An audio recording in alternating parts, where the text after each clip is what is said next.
अगर आप भी जादू, दोस्ती और रोमांच पसंद करते हैं तो रुकिए मत, ये कहानी आपके लिए ही है। अब शुरू होती है माया और सिया की कहानी। बहुत समय पहले की बात है। आसमान के ऊंचे बादलों के पार एक सुंदर जगह थी, परीलोक। वहाँ की हर चीज चमकती थी, फूलों की पंखुड़ियाँ, पानी की बूंदें और यहाँ तक कि हवा भी। इसी परीलोक में रहती थी एक जिज्ञासु परी, माया। माया को नई चीजें देखना और नई जगहों की सैर करना बहुत पसंद था। एक दिन उसने रानी माँ से कहा, रानी माँ, क्या मैं धरती के जंगलों को देख सकती हूँ? रानी माँ ने मुस्कुराकर कहा, अगर तुम्हारा दिल सच्चा है और इरादा नेक है तो जाओ माया, लेकिन याद रखना, धरती पर सब कुछ जादू से नहीं चलता। माया के पंख सुनहरे थे और जैसे ही उसने उड़ान भरी, आकाश में एक चमक सी फैल गई। वो बादलों को चीरते हुए, सूरज की रोशनी को पार करते हुए धरती के एक हरे भरे जंगल की ओर जा रही थी। जंगल में पहुंचते ही माया की आंखें चमक उठीं। बड़े बड़े पेड़, रंग बिरंगे फूल, नाचते तितलियां और चहचहाते पक्षी, जैसे सब कुछ किसी परी कथा जैसा हो। पर यह कोई सपना नहीं था, यह धरती का असली जंगल था। जैसे ही माया एक झील के पास पहुंची, उसकी नजर एक दूसरी परी पर पड़ी। नीले पंख, शांत चेहरा और आंखों में एक गहराई। वह परी झील के किनारे फूलों से बात कर रही थी। वह थी परी सिया। माया धीरे से झील के पास गई और बोली, क्या तुम भी परी हो? सिया मुस्कुराई और बोली, हाँ, मैं इस जंगल की रक्षक परी हूँ। और तुम?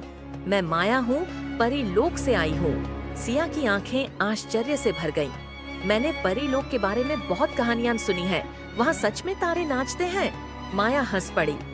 हाँ, और इंद्रधनुष पर झूला झूलते हैं। दोनों परियां खिलखिलाकर हंस पड़ीं। धीरे धीरे उन्होंने अपनी बातें साझा करनी शुरू की। परीलोक की चमक, जंगल की महक, चिड़ियों की कहानियां और जादुई पौधों के राज। माया ने देखा कि सिया बहुत समझदार थी। वह जानती थी कि कौन से पेड़ कितनी बातें करते हैं, कौन से फूल किस मौसम में मुस्कुराते हैं और कौन सी हवा किस दिशा से आती है। सिया ने भी माया से बहुत कुछ जाना, बादलों की भाषा, तितलियों की उड़ान का मतलब और परीलोक के इंद्रधनुषी पत्थरों के रहस्य। उन्हें ऐसा महसूस हुआ जैसे वो बचपन से ही दोस्त हों। और सच में यही थी एक नई दोस्ती की शुरुआत। अगली सुबह माया और सिया जंगल में घूम रही थी, जब अचानक एक डर से कांपता हुआ खरगोश उनके पास भागता आया। बचाओ, अंधेरे की धूल फिर से आ रही है। माया चौंकी। अंधेरे की धूल, ये क्या है?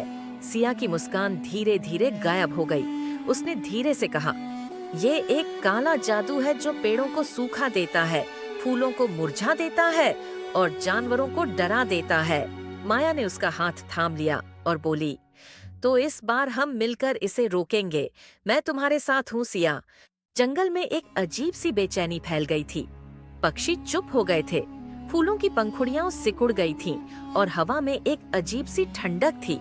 माया ने सिया से पूछा, ये अंधेरे की धूल कहाँ से आती है? सिया ने धीरे से कहा, हर 10 साल में एक बार जंगल के एक पुरानी गुफा से ये काली धूल निकलती है। इसकी ऊर्जा हरियाली को नष्ट कर देती है। माया ने तुरंत कहा, हमें कुछ करना होगा, क्या कोई उपाय है? सिया ने सिर हिलाया। है, एक उपाय है। जंगल के बीचों बीच एक पेड़ है, चिरंजीव वान। उसकी जड़ों के नीचे छिपा है प्राण पुष्प। वही एकमात्र फूल है जो इस काली धूल को रोक सकता है। लेकिन माया ने पूछा, लेकिन क्या? लेकिन वो गुफा अब धूल से ढंकी हुई है और वहाँ जाना आसान नहीं है। माया ने सिया का हाथ थामा। हम साथ हैं ना, हम कर सकते हैं। सिया मुस्कुराई और दोनों परियां निकल पड़ी उस रहस्यमयी गुफा की ओर। जैसे जैसे वे गुफा के पास पहुंची, हवा भारी होती जा रही थी। पेड़ झुकने लगे थे और दूर दूर तक कोई आवाज नहीं थी। गुफा के द्वार पर पहुंचते ही एक बड़ा चमगादड़ उनके सामने आया। कौन हो तुम दोनों? ये जगह तुम्हारे लिए नहीं है। माया ने हिम्मत से कहा, हम जंगल की रक्षा करने आए हैं, हमें प्राण पुष्प चाहिए।